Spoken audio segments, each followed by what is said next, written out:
Now, when analyzing the tax and incentive system, we modeled both a carbon tax and a parcel tax. And the numbers I cited in the previous slide were for a parcel tax. Both have their pros and cons, but there's a lot of work to do to figure out whether these are feasible. There's legal research to be done and more analysis before we could have something ready to propose to voters. These are funding mechanisms that have not been tried before. So we have a lot of research to do to see whether they're even feasible legally. For example, parcel taxes are typically used to fund public improvements. So using parcel tax revenues to fund electrification measures on private property is a very new idea. And as such, there's significant legal uncertainty around whether this could be implemented under California law as it stands today. But for the purposes of this analysis, we modeled this example, and in order to just illustrate what could be achieved if we're able to overcome those legal challenges. Besides legal issues, there are other issues to investigate. We would have to determine how any tax would be administered, and that could be complicated. We would also have to identify systemic risks. For example, if you have a tax that's intended to provide funding over 30 years, but you base it 100% on carbon, your tax base can erode as more and more people electrify, which could create shortfalls in your incentive structure and create a risk of default or inability to pay all necessary incentives. But the previous slide, again, is intended to show what might be possible, and we would need to investigate this more over the next few years.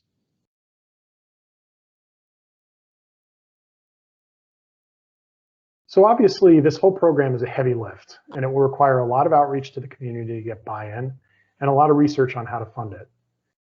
There are a lot of things, though, that we could do right now just using existing revenue sources. Expanding outreach and engagement and developing a broader spectrum of voluntary electrification and EV charger installation programs could allow us to help early adopters get started electrifying right now, and it would allow us to build success stories. On-bill financing, again, is especially important to these efforts because it can be used to tap into capital markets and make funding sources go farther. And some level of additional resources would be needed. There are existing revenue sources amounting to roughly $9 million in reserve that are designated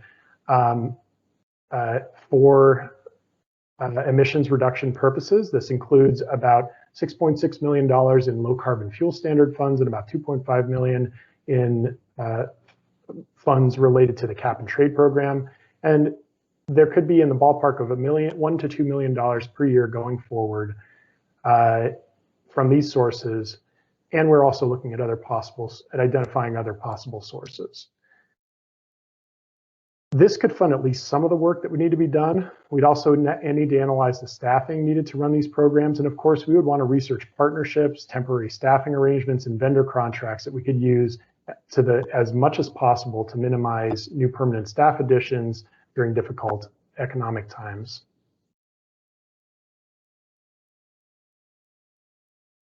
Now, this is an enormous project, and not everything could be addressed in the impact analysis that we did with the resources that were allocated, although we did as much as we could.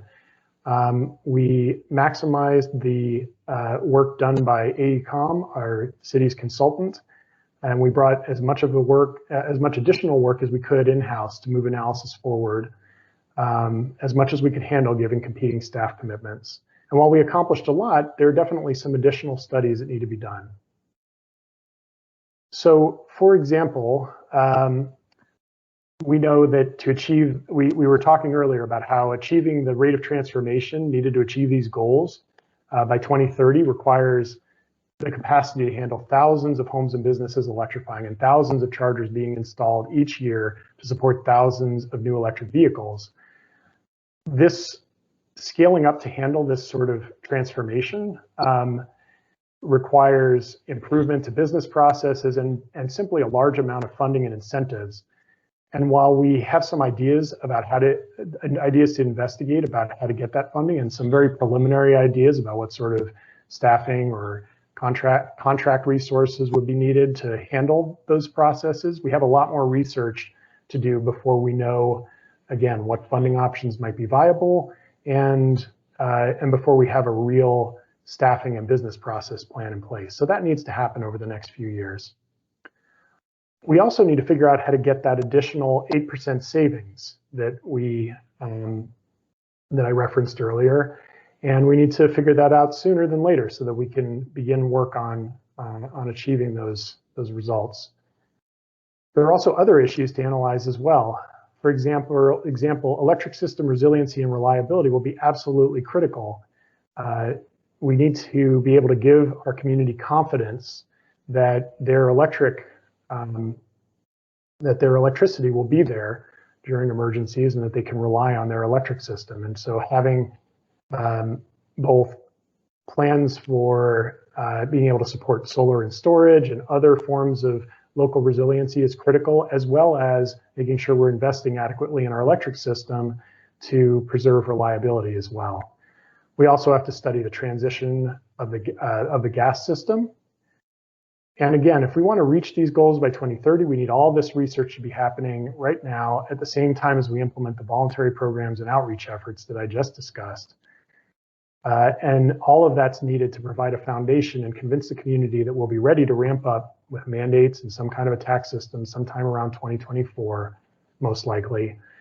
And there are also a few other studies that likely need to be done as well. So a lot of work, we've done a lot of work so far, but there's still a lot of work to do.